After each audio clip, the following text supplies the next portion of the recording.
SDN 3 Kartasura, Kecamatan Kapetakan, dengan nomor urut 12. Di sini saya akan bercerita yang judulnya Asal Usul Desa Kapetakan. Di Kecamatan Kapetakan ada sebuah desa yang bernama Desa Kapetakan. Ayo teman-teman, ada yang sudah tahu belum? Desa Kapetakan itu adanya di mana? Desa Kapetakan itu adanya di ujung utara dari Kecamatan Kapetakan, berbatasan dengan wilayah Kabupaten Indramayu. Wilayahnya dekat dengan laut. Adanya Desa Kapetakan itu diawali dengan kisahnya seorang pengarang tentang kebaya. Coba teman-teman, ada yang sudah tahu belum ceritanya? Begini kisahnya. Pada zaman dahulu kala, ada seorang pangeran dari Jazirah Arab keturunan Israel.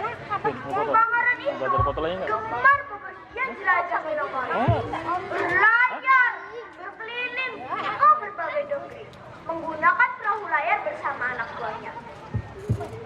Singkat kisah, pangeran itu tiba di tepi pantai Pulau Jawa, yaitu di daerah Sakamina.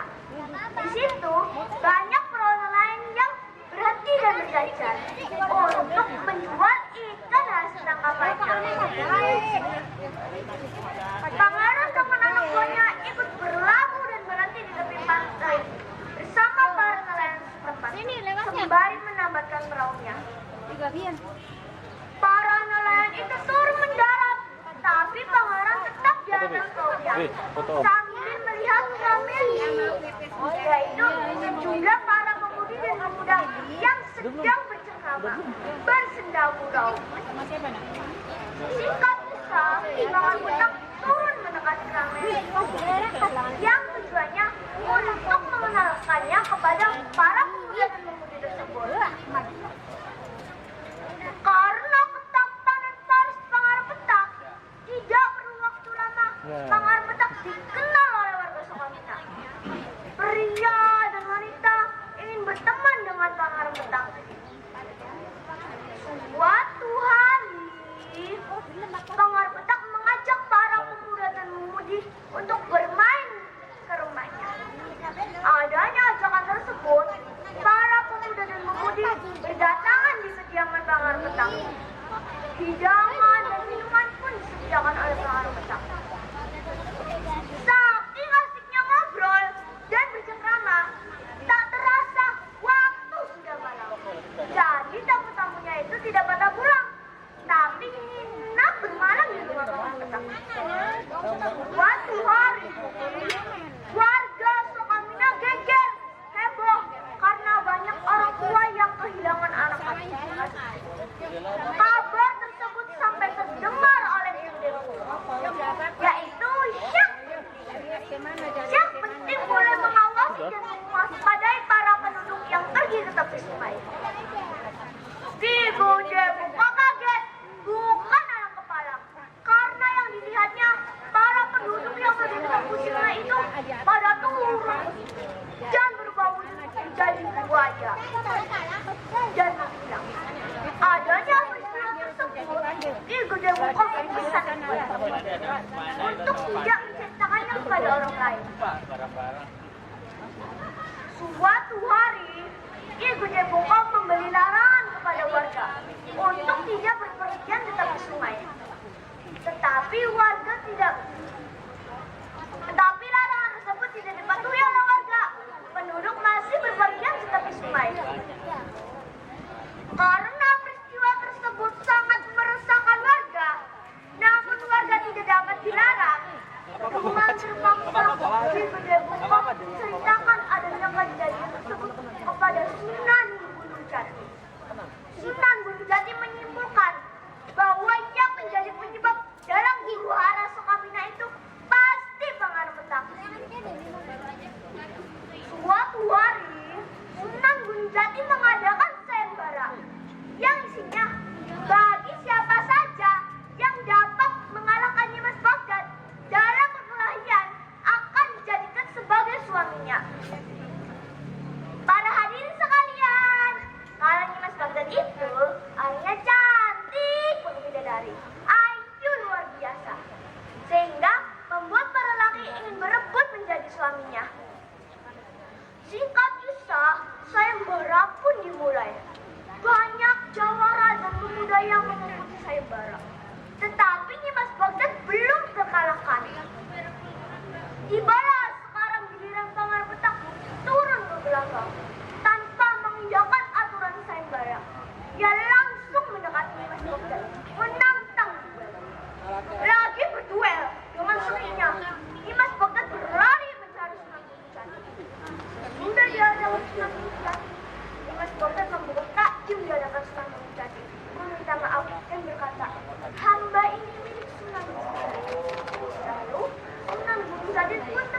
terus berkata dengan perasaan yang sangat dalam, "Saya sudah mengalahkan Nimas Baghdad, berarti saya berhak menjadi suaminya."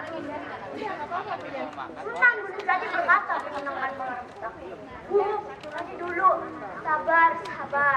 Kamu belum bisa mengalahkannya. Berlari dari bicara kamu itu bukan berarti kalah." Sunan Gunung Jati berkata, "Pangeran Betak dengan anak buahnya memaksa merebut Nimas Baghdad. Kalau kamu sanggup mengangkat Nimas Baghdad dengan jari telunjukmu, berarti kamu menang." Pangeran mendapat tangkapan baru itu. Pangeran Betak tertawa terbahak-bahak. Hahaha. Karena pikirannya itu sangatlah mudah. Pangeran Betak pun segera mengangkat Nimas Baghdad dengan jari. Tetapi sudah berkali-kali ia lakukan, Nimas Baghdad tetap tidak bergeming, duduk di tanah. Sunan Gunung Jati berkata, "Ternyata kamu tidak bisa mengangkat Nimas Baghdad dengan jari telunjukmu." Keringat dan bulu Pangeran Betak pun berdesuran membasahi tubuhnya karena omongan Sunan Gunung Jati. Apalagi Sunan Gunung Jati sudah berkata, "Kenyataannya anak buah pengeringmu itu, para wanita yang didandani pria, itu sebenarnya bukan manusia, tetapi hanya para buaya."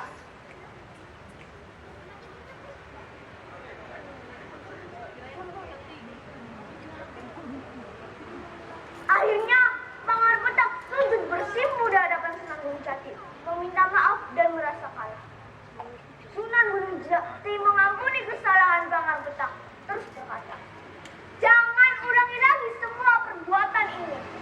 Sekarang kamu boleh menempati daerah Sakamina."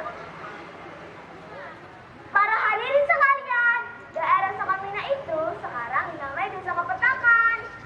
Akhirnya Sunan Gunung Jati, Nimas Baghdad, dan Bupati Keling kembali ke pusar bumi.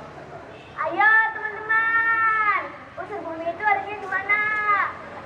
Pusar bumi itu adanya di Gunung Jati. Suatu hari, Pangeran Betak pergi ke pusar bumi, ingin belajar dan mendalami agama Islam kepada Sunan Gunung Jati. Semua barang pusaka yang ia miliki, seperti pusaka keris si pacar dan pusaka cupu acuh banyu, ia bawa untuk diserahkan kepada Sunan Gunung Jati. Sesudah barang pusaka yang ia miliki diserahkan dengan ikhlas kepada Sunan Gunung Jati, Pangeran Betak menghilang. Makanya dinamakan Pangeran Betak Permaya, yang artinya Pangeran Betak yang sudah wafat. Nah, segini saja cerita dari saya. Kalau ada